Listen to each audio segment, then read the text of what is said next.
hak setiap seorang muslim itu terhadap muslim lainnya ada 6 poin. Hakun ini terjemahnya hak.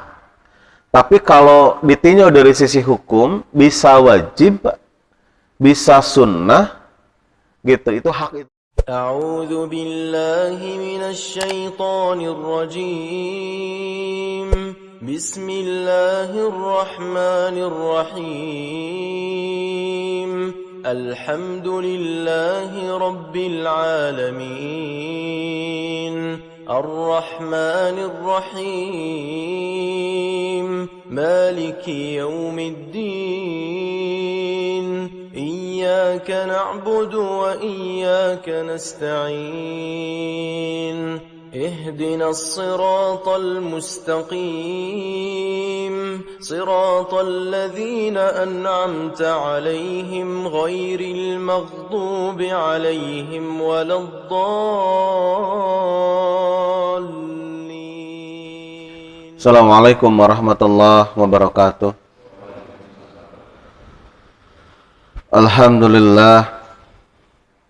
Alhamdulillahillazi an'ama alaina bi ni'matil iman wal islam. Walhamdulillahillazi bi ni'matihi tatimmus shalihat. Asyhadu an la ilaha illallah wahdah la syarikalah. Wa asyhadu anna Muhammadan abduhu wa rasuluhu allazi la nabiyya ba'dah amma ba'du. Ikhwatul iman, jamaah Masjid Al-Hikmah, kita start dari Kitabul Jami, kitab kumpulan atau bisa diartikan sebagai kitab kelengkapan, begitu. Karena Kitabul Jami di Bulughul Maram ini ada beberapa bab, dan rata-rata di Kitabul Jami ini menjelaskan tentang etika, akhlak, muamalah, begitu. Ini adalah kitab paling ujung pembahasan dari Bulughul Maram. Kita start dari sini saja, karena saya anggap ini bagian yang cukup penting untuk kita bahas. Yang pertama, babul adab, bab tentang adab. Adab biasanya diartikan oleh kita adalah apa, Pak? Adab itu sopan santun, ya. Kita mengartikan begitu. Etika, begitu.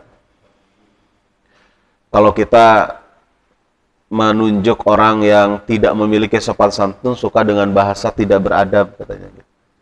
Tidak berakhlak, mungkin itu maksudnya. Tapi adab di sini itu, kalau diterjemahkan secara secara syar'i, memang sumbernya dari bahasa Arab, maka adab itu adalah tingkatan yang lebih tinggi daripada akhlak, gitu. Jadi adab lebih lebih mengarah kepada sifat atau karakter yang sudah melekat dalam pribadi, begitu. Sudah menjadi karakter, begitu. Jadi kalau seseorang beradab, berarti dia sudah bisa menjaga dirinya, menjaga ilmunya, bahkan menjaga keluarganya dari hal-hal yang dianggap tidak baik, gitu. Kalau akhlak itu bisa baik, bisa tidak baik. Tapi kalau adab itu tidak ada yang tidak baik. Lawannya lamun orang Sunda mah surti, gitu. Adab teh surti, gitu. Surti itu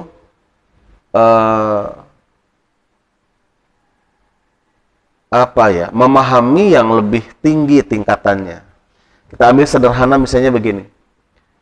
Ada seorang guru, dia cukup tua, kemudian dia mau memakai sendal.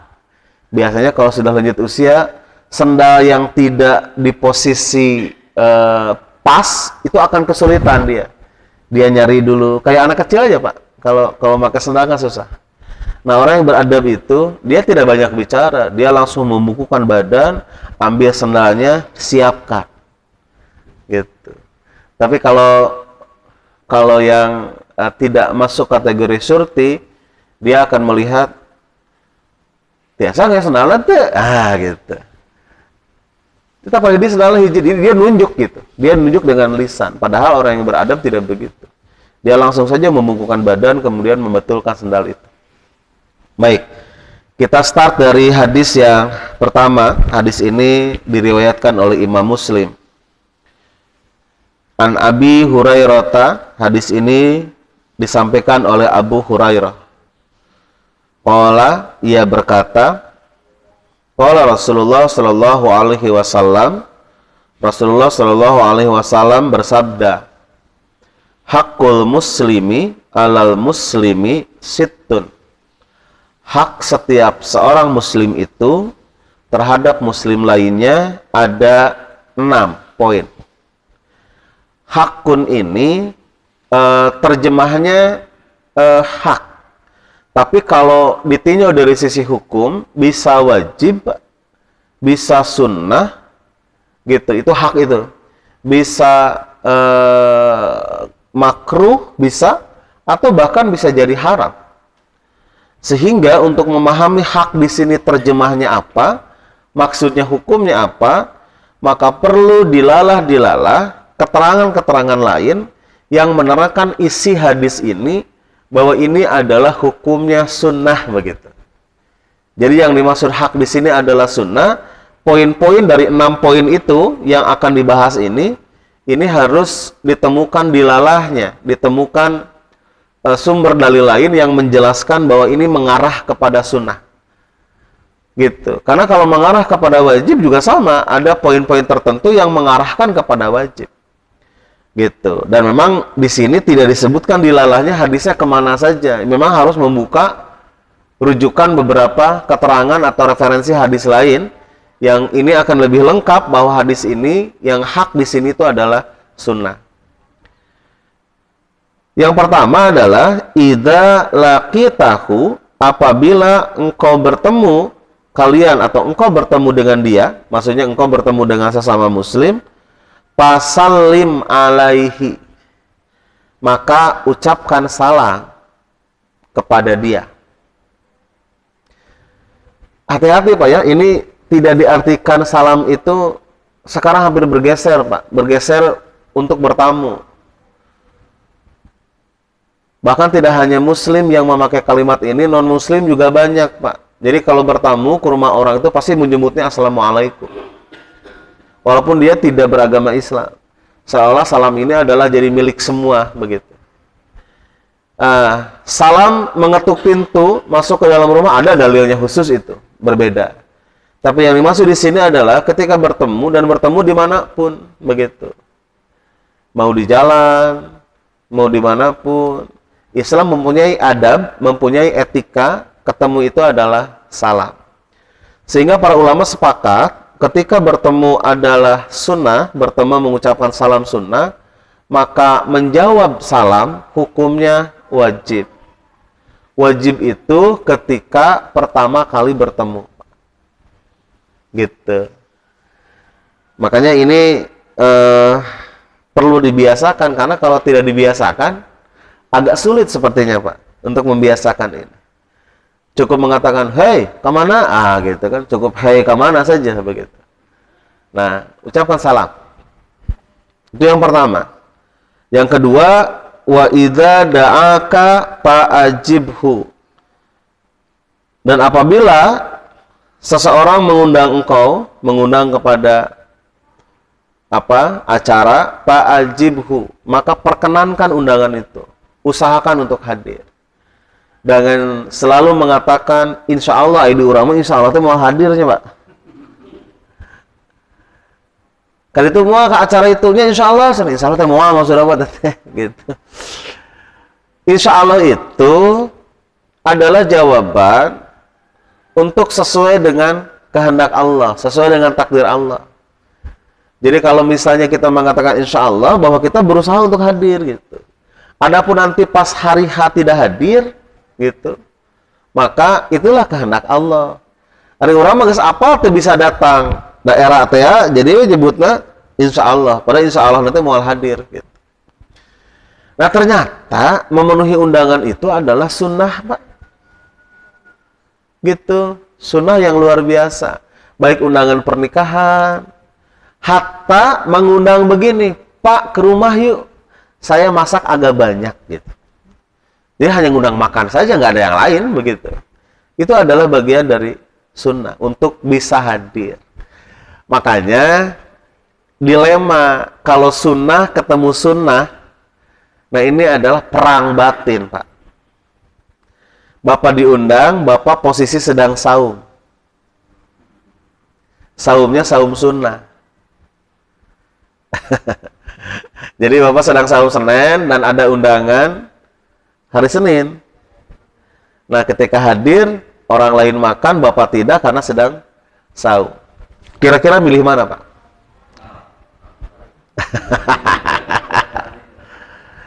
Milih mempertahankan saum atau justru buka begitu?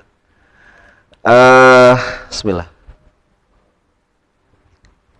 Kalau Bapak pertahankan saum, dapat pahala dari saumnya. Tapi kalau berbuka, Bapak pahalanya double, Pak.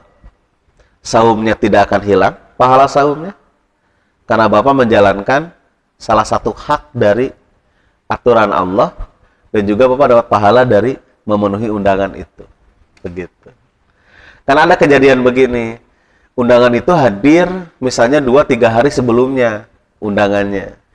Ya Bapak kan lupa, bisa saja lupa kan Pak ya? Lupa, oh iya ada undangan, padahal sudah mulai saum tuh. Dari pagi. Atau Bapak sedang saum menerima tamu. Dan tamunya ini dari jauh.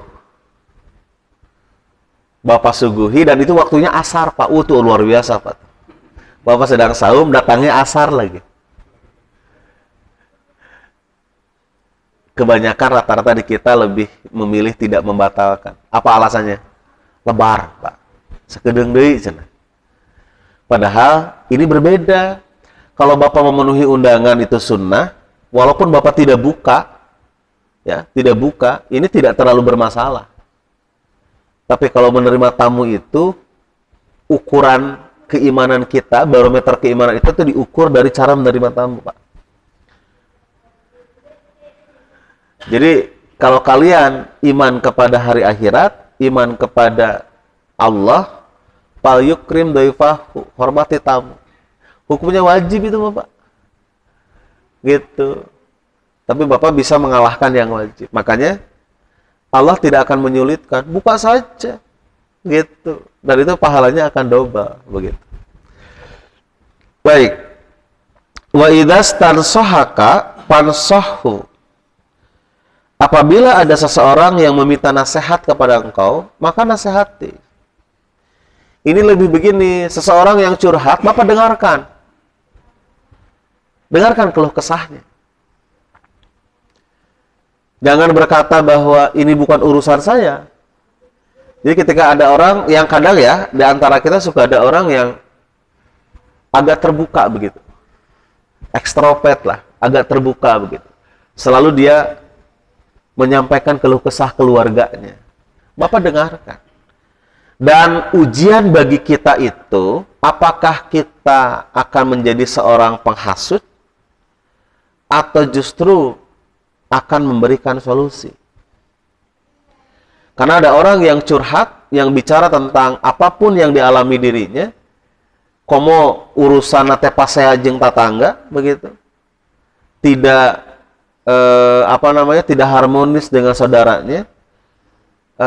Bapak posisinya mau memanas-manasi supaya lebih keruh begitu, atau justru Bapak memberikan solusi begitu. Dan biasanya orang yang beradab itu paling rendah, dia akan memakai bahasa-bahasa yang lebih menenteramkan. Ada yang curhat, dia dengan semangat 45 mengatakan, saya ini benar. Jadi dia menceritakan dirinya, saya ini benar gitu loh. Kenapa dia yang salah, dia yang ngotot gitu. Dia ceritakan itu kepada bapak. Nah, kita kan bisa membahasakan, iya pak, kadang benar juga kita nggak bisa maksa. Sok bapak di jalan, bawa mobil, atau bapak main ke taman safari deh. Bapak maju pelan-pelan, di tengah-tengah itu ada banteng yang cukup tinggi menghalangi jalan. Bapak mau nabrak. Kan kita yang benar pak, kita sudah sesuai jalur. Yang menghalangi kita adalah binatang yang tidak paham gitu, yang tidak mengerti. Apa kita maksa nerobos? Ya tidak, kita ngerem sampai lewat dulu. Jadi terkadang memang benar itu harus mengalah begitu pak. Dan kadang kebenaran yang ada pada diri kita biasanya kita akan lebih puas mempertontonkan itu atau menyampaikan dengan lisan kepada orang yang kita maksud. Jadi ada kepuasan tersendiri. Kalau gitu loh. Ini loh, saya ini bener loh gitu. Nah, ini yang harus direm itu ini gitu. Kadang kebenaran itu menjadi hal yang dianggap tidak benar ketika cara kita menyampaikan tidak benar. Sehingga ada orang yang memberikan nasihat, ini taruhannya surga neraka loh. Bapak mau bagaimana mengarahkannya? Mau menyuruh dia tobat, mau menyuruh dia mengalah. Jadi kita membela kepada yang benar atau mau seperti apa gitu. Terutama ada saudara, mau adik atau kakak, dia menceritakan saudara masih saudara kita juga. Curhat gitu atas perilaku masih saudara kita. Itu suka begitu di keluarga ya Pak. Apalagi kalau sudah cukup dewasa, nyaritakeun adikna, nyaritakeun lanceukna gitu. Nah, kita di posisi seperti apa? Mau bergabung dengan yang curhat begitu? Atau justru ingin meluruskan? Karena dengan cara kita itu bisa menentukan sikap. Kita membela yang hak atau tidak begitu. Dan biasanya ini yang terjadi bibit dari kerusuhan itu dari sini Pak. Dari curhat. Kemudian wa idza atasa pahamidallah pasammithu. Dan jika ada yang bersin, lalu dia mengucapkan tahmid, alhamdulillah, pasammithu, doakan begitu. Jadi mendoakan mereka yang mengucapkan tahmid itu hukumnya sunnah. Ada yang bersin dan bersin mengatakan alhamdulillah, maka kita ucapkan yarhamukallah. Kalau ada yang bersin tidak mengucapkan alhamdulillah gimana Pak? Perintahnya menjawab yang bersin baca alhamdulillah begitu. Yang tidak mengucapkan ya tidak ada begitu. Tidak ada jawaban itu. Kemudian wa idza marido fa'udhu. Dan apabila sedang sakit, ada seseorang yang sakit, maka hendaklah engkau melayan begitu. Bahkan Pak Udhu itu ada sebagian yang menerjemahkan merawat begitu. Walaupun bukan keluarga, tapi kita sering melihat begitu. Kalau bukan di era pandemi ya Pak, ya? Bukan di era pandemi ini. Ini kayaknya nengok itu menjadi hal yang biasa ya Pak. Ke rumah sakit. Kita dulu di masa-masa itu luar biasa, nikmatnya luar biasa. Sekarang terasa Pak. Terasa sekali kalau ada yang sakit kita menghindar, mundur gitu. Bahkan ada yang sakit di rumah sakit itu ketika ada tulisan tidak boleh ditunggu, itu satu kesempatan. Aduh, udah gak bisa katanya gitu. Itu kesempatan bagi kita tidak hadir gitu, tidak datang gitu. Apalagi meninggal dalam keadaan COVID ya Pak. Pegang ambulans saja kita mundur, nggak mau. Gitu. Jadi memang kita terjebak nih sekarang ini sedang bermunculan ya neo Qadariyah dan neo Jabariyah itu sedang muncul hari ini. Banyak sekali. Gitu. Sudah dijelaskan bagaimanapun juga tetap kekhawatiran itu lebih menguasai begitu. Jadi seolah-olah bahwa seseorang yang kena penyakit berat, seseorang yang meninggal itu disebabkan dengan virus yang ada hari ini. Padahal tugas kita mah sebetulnya bukan seperti itu, Pak. Tugas kita mah berusaha saja untuk sehat. begitu.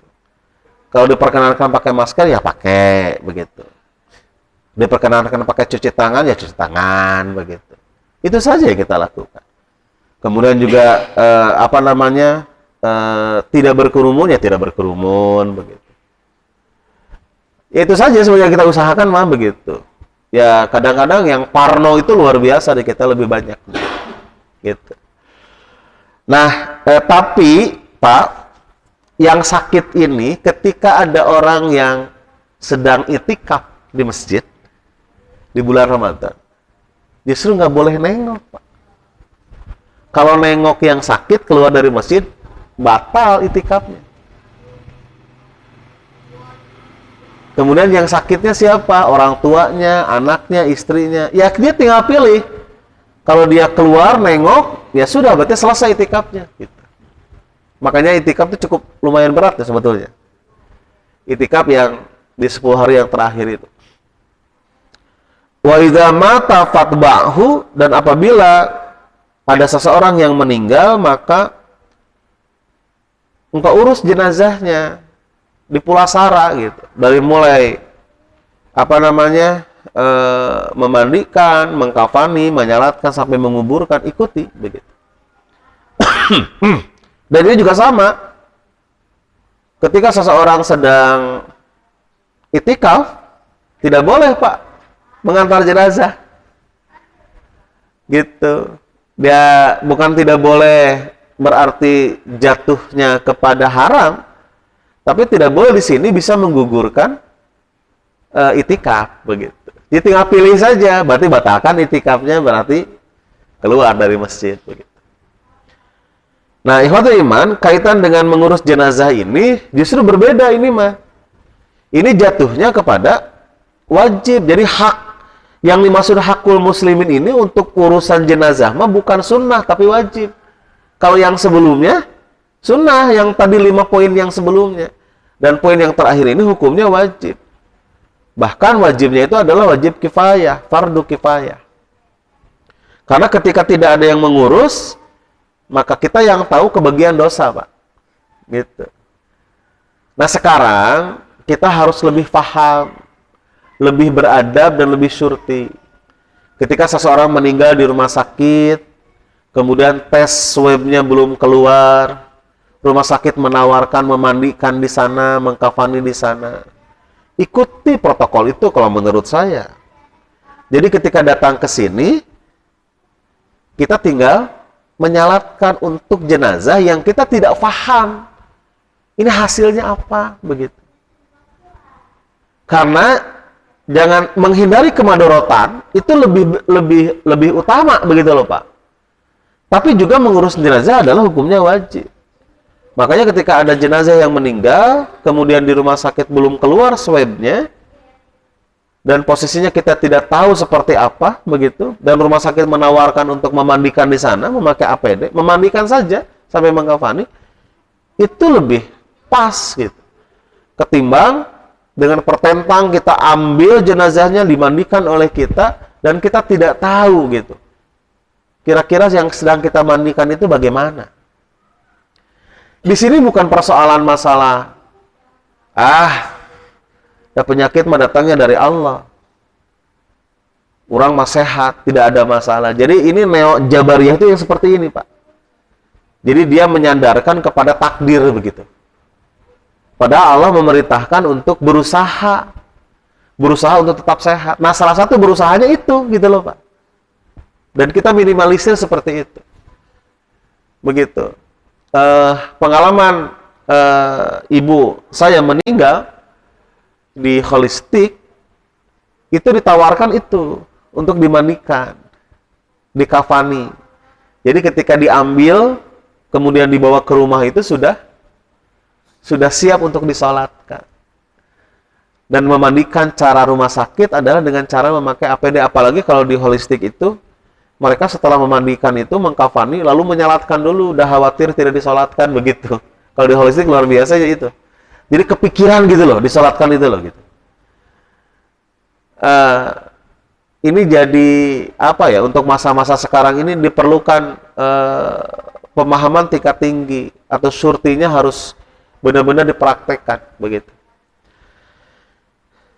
Baik, itu hadis yang pertama kaitan dengan bab adab, bul adab.